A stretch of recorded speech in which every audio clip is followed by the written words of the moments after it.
If you need to cut around a door frame, for example, here's a way to do it. I'm just going to mark with a pencil where I want to cut.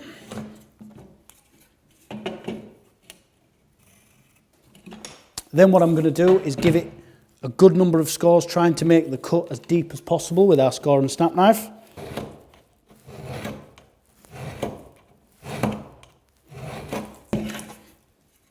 Same again.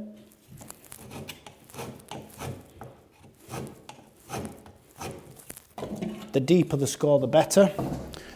Place the spirit level underneath. Take a claw hammer just to weaken along the cut.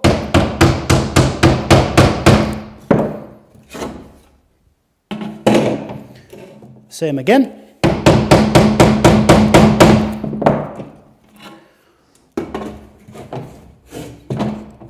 And then this time we're going to go through to break.